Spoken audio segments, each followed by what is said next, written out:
Hello everyone! Welcome back to my channel, and for today's video, we'll be doing a Korean, very K-drama star-inspired makeup look. Alam mo yung very barely there na you know there's something there pero hindi mo pinpoint kung ano. Very natural, very skin ang labanan makeup look. And realize ko, hindi ko pa pala kayo nakwentuhan about my recent Japan trip. So mag-makeup tayo ngayon habang nagkukwentuhan. So without further ado, let us start with the video. I made sure nag-glowy na mismo yung skin ko before starting with makeup. But I want to add a little more glow just on the areas where I want to highlight. Sobrang na-inspire ako sa ganitong makeup look ng mga Koreans. Because if you follow me on Instagram and TikTok, you know that I recently had a trip to Osaka, Japan with my best friend. And one of the reasons why we were there is for the 2024 Mama Awards. By the way, for this look, I'm not going to put the foundation directly onto my skin. So nilalagay ko muna siya sa kamay ko and then dito ko kumukuha ng foundation. Anyway, back to the story. Super excited ako ikwento sa inyo. So yes, we were so lucky to be attending the 2024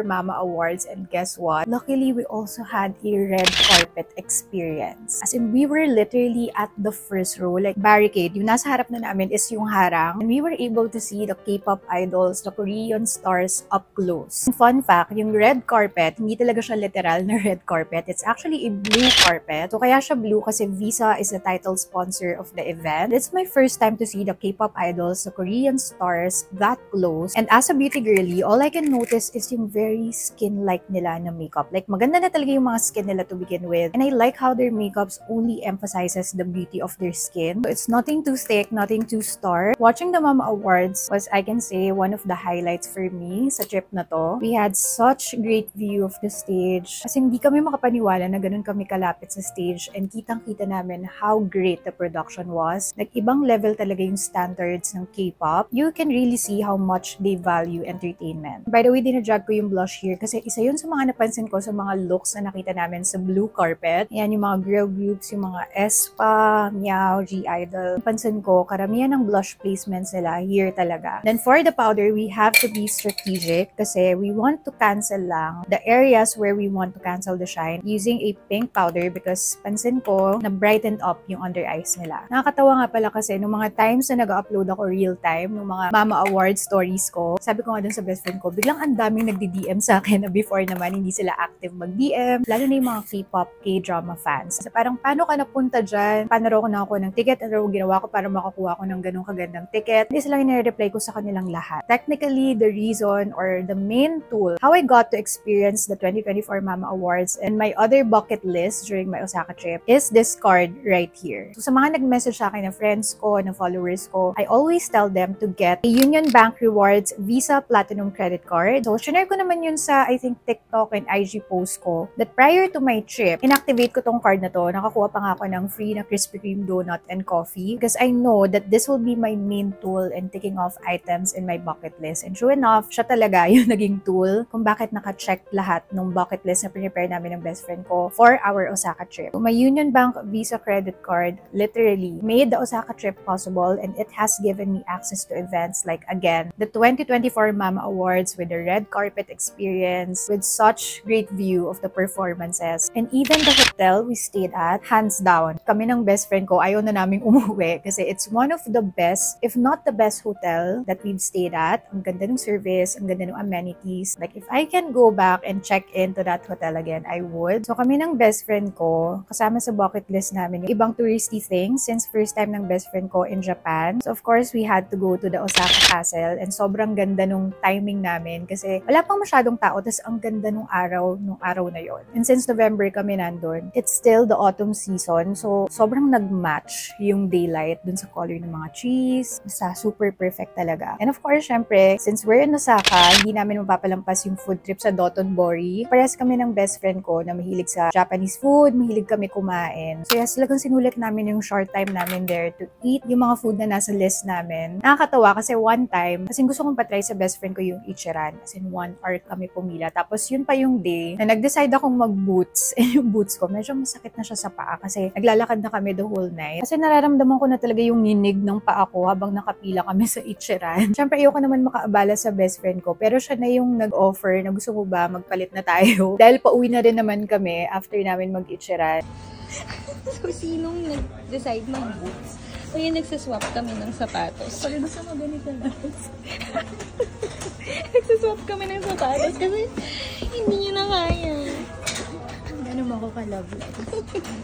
It's a friendship sa Japan. So, literal na tiis ganda. So, hindi ko talaga may recommend na gumamit kayo ng any footwear na first time nyo pa lang siya i-break in or hindi nyo pa sure kung comfortable ba siya or not. Buti na lang, halos magka-size yung paa namin. So, siya na yung gumamit ng boots ko pa uwi. So, thank you so much sa best friend ko for saving my feet. By the way, naglagay lang ako ng very, very thin and light na eyeliner kasi pansin ko, ganito lang yung mga eyeliner nila. Yung hindi mo rin talaga ma-pinpoint kung meron ba or wala. So, mag-curl lang ako ng lashes but not too much. Parang gusto ko yung C-curl lang. Kasi pansin ko, hindi rin sila yung as in super duper curled na lashes. Sobrang bihira. Yung as in merong very bold na eye look. Siguro at the most, meron lang sila yung mga cluster lashes. So, fino-focus ko yung mascara more on the outer part. Kasi pansin ko rin, mas pa-cat eye yung style ng mga lashes nila and their makeup looks. Use a powder blush. Again, focusing it here. Of course, hindi kami umalis ng Osaka without dropping by at Don Quixote. Parang non-negotiable na yun kapag magja-Japan ka. And excited din ako dalhin dun yung best friend ko. Nakakatawa kasi una magkasabay pa kami sa lahat ng floor. Sabay kami naglalakad, nag-iikot. Tapos may dumating na time nung nandun na kami sa beauty section. Sabi ko na sa best friend ko na gusto mo mag-meet na lang tayo at this time somewhere para makaikot kami ng maigi. Kasi parehas kami namimili ng pasalubong. So ako, yes, sabi ko naman dun sa TikTok and IG Reel na pinost ko that I'm going to buy pasalubongs for you guys. So make sure that you follow me on TikTok and Instagram kasi dun ko i-announce and ipapakita yung mga ibibigay ko sa inyo na item. So, dinadrag ko rin ng konti yung blush here para mas natural and cohesive siyang tignan. Something that I've also been obsessing lately is brightening this part of my eye. Like itong area na yan, yung inner corner. It gives you that illusion na mas bukas yung mata mo. Actually, para rin siyang other way of achieving aegyosal kasi mas na-emphasize itong area na to ng eyes. Again, look at the difference with and without. Then, damay ko na rin yung nose. See, ang ganda ng effect. Like, parang subtle aegyosal siya. And then, isa sa pansin ko is that they always use yung as in glassy, sheeny balm lang. Kasi yung mukhang wet-looking lang yung cheek. Yan, yung ganyang effect. Yung as if wala silang makeup. Yan, yung parang literal na glossy skin. Yan, yung ganyang glow. So, pag tinignan mo ng malapitan yung skin, hindi mo ma-pinpoint na may makeup ba siya on top of her skin kasi mukhang skin lang yung glow niya. So, nilagyan ko rin ng konti yung lids. Okay, malapit na tayo matapos. For the lips, I'll be using a very light pink nude lip liner. Kasi pansin ko sa kanila, sobrang natural looking lips nila. Yung as if akala mo nag-gloss lang talaga. And mas mukha rin put together kapag nakaline yung lips. And yes, marami pa rin naka-ombre effect na lips sa kanila. So, I'm using a glossy tint at the center. And then I just blend it with the lip liner.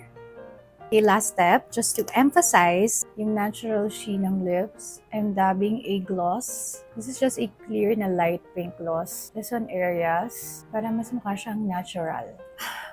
Ready na ako for Mama Awards, charot. But wait, ayusin ko lang yung hair ko. And this is the final makeup look. So, ito yung mismong makeup look na gagawin ko if I were to walk the Mama Awards red carpet. Ang feeling. But I'm so happy with our look. As in, ganito yung gusto kong ma-achieve. Yung very skin-like. As in, lapat sa skin. Undetectable. But you know, there's something there. Makeup look. And yung Osaka trip talaga namin yun. It's really one for the books. It's one of my most memorable trips. And I'm so happy na kahit hindi ganun katagal yung stay namin sa Osaka, we were able to tick off the items in our bucket list. And again, all made possible because of my Union Bank Rewards Visa Platinum Credit Card. Parang isa yun sa greatest rewards of having this exact Union Bank Visa Credit Card. Aside from all those different experiences you can get by having this credit card, you can actually earn 1 point for every 30 pesos spent. So imagine kung bibili ka ng makeup worth 900 pesos, ilang points na rin makukuha mo doon. And you can even get 3 times points when you shop here or abroad. And you can use yung earned points na yun to redeem cash credits, merchandise, and even gadgets.